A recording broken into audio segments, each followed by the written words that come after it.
Continuation of a personal story. A new phase. The U.S. Navy was the first time I can remember trying seriously to stop masturbating. Sensing something must be wrong, I brought huge hunks of willpower into play, along with new religious convictions. But all that did was turn me into a periodic. That's the term alcoholics use to describe the kind of drinking some of them did. Daily drinkers keep a certain level in their system. Periodics can go without alcohol for days, weeks, or months, then binge. I would force myself to go a few days or so without resorting to masturbation. After all, I was a man now, wasn't I? But this new pattern only worsened the inner conflict and fed my denial that there was a real problem. After the Navy, I entered college and worked summers in the aircraft industry. What a tremendous surprise to discover the stand around the corner where I could buy a whole magazine full of women. I could have my Queen of Magic and, better, whenever I wanted. Like the alcoholic, I had to know a drink was available at all times. This was my lifeline. At this stage, I don't think I was lusting after women in the flesh yet. Lust was still tied to images on paper or in my fantasy, but having a ready supply handy only intensified the problem. The more I knew was available, the more I wanted and had to have, resulting in the need to change partners more frequently. As this new practice progressed, I found myself using a magazine, then destroying it. Tearing it up and throwing it away meant I was swearing off, never to do it again.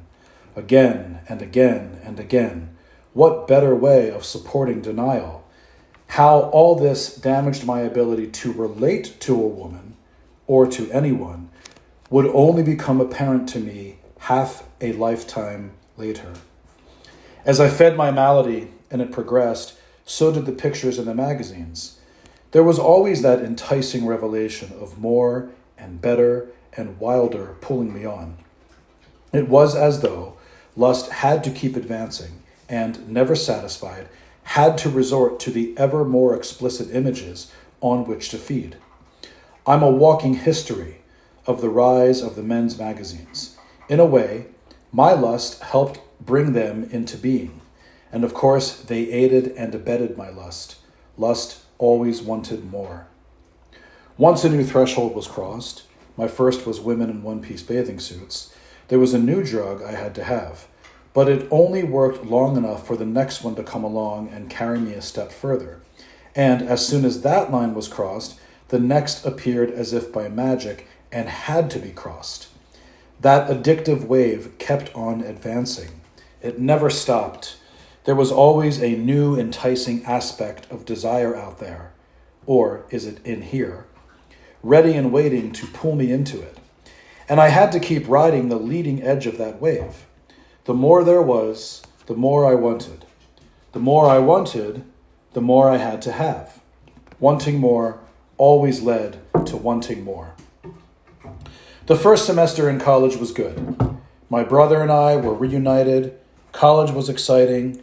Masturbation was working, and I was doing well. Then a local minister intervened and manipulated what he thought would be a good boy-girl match. After all, we both played the violin, didn't we?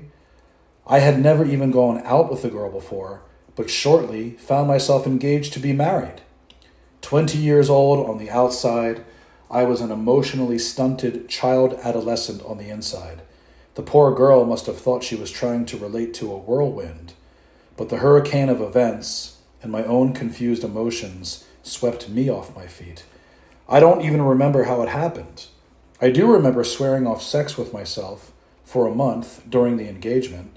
It was the longest I'd ever gone without, and I did it by sheer fighting, white-knuckling it. But it fought back, naturally, and being deprived of the only drug I had at the time, I came close to a nervous breakdown. This engagement was interfering with my drinking something awful, so I found a perfect excuse to start up again. Big M, the good old unmentionable. How could I have thought I could ever live without it?